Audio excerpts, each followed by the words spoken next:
Good day. Welcome back to the Hipkins Twins YouTube channel. And today we're going to be talking a little bit about baseball cards, vintage baseball cards, specifically the 1975 Top Set, which was the first year I started collecting them. And if I recall, they were 15 cents a pack back in those days. And I think the next year they went up to a quarter or something. But I remember buying a pack for 15 cents. For some reason, that stuck in my head. That number did. But these cards are in rough condition. A 7-year-old kid really doesn't care about the condition that the cards are in. I used to put them in my bicycle spokes and write on them. If a guy got traded, I would write the team he got traded to. For instance, this is Jesse Jefferson, and played for the Orioles, and I guess he must have got traded to the White Sox. Either me or my brother perhaps wrote on their White Sox. And this was the 25th year that Topps made baseball cards, and they celebrated that with these MVP cards that came out. There were 25 of these. This is the 1969 MVP. It's Willie McCovey and Harmon Killebrew. And as you can see, I must have taped this. There's a bunch of these in here like that, and I think I had them all taped on the wall. And of course, when you pull the tape off, it's going to pull the cardboard off with it. So yeah, a lot of these are all bent up. Here's Brooks Robinson. This one's got creases all in it. It's all dog-eared. But there's some stars in this set. There's Rod Carew. He was one of my favorite players. I used to try to mimic his stance, his baseball stance, because I was terrible at baseball. I was a runner, still am a runner, but baseball just couldn't do it. I tried. Here's a George Scott card, and I remember when he got traded to the Red Sox, and so I wrote on there Red Sox. Probably decreased the value immensely in that card. Now, this set was notoriously known for being miscut. Here's a couple examples. Here's a Joe Morgan, and it almost looks like he plays for the Dodgers. Of course, we all know he played for the Reds in 1975, and they won the World Series that year. And this is Dave Hamilton, a pitcher for the A's.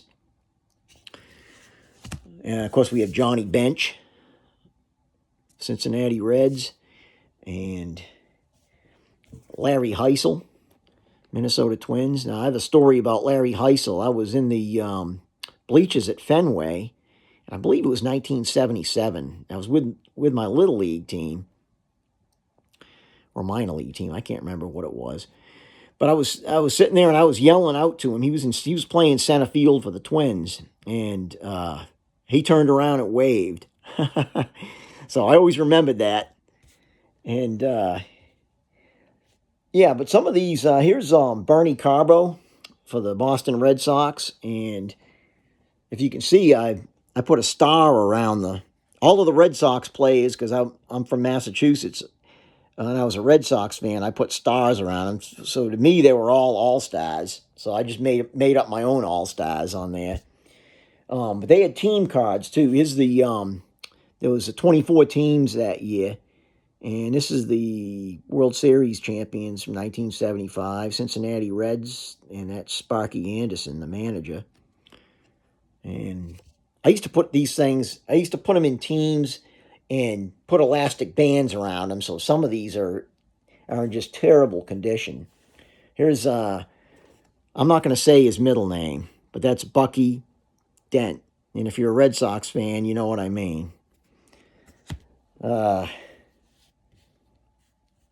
Vita Blue, Oakland A's. They had won 3 World Series in a row, and he was their best pitcher. I think they traded him to the Giants, if I'm not mistaken.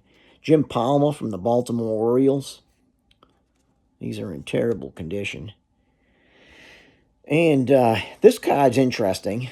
I always thought that this guy was wearing a suit and tie.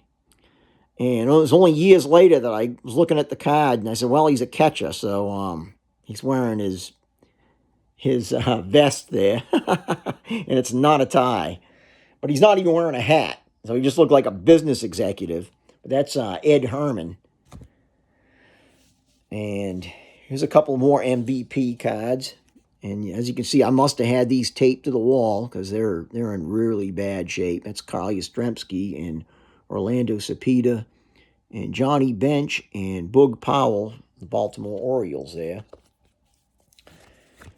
And Catfish Hunter, and I wrote on that card. I think it says Yankees on it because he went over to the Yankees after he played for the Oakland A's. And one last thing, I'm going to show you something here. So here I am. That's a picture of me sorting baseball cards, and that must have been 1976 because I see some cards from 1976 here. I recognize some of them, but I recognize a few of the 1975 cards, and one of them here is Tom Carroll, and that's him right there. That is the exact same card 50 years later. So yeah, this is a time machine. And we will see you next time.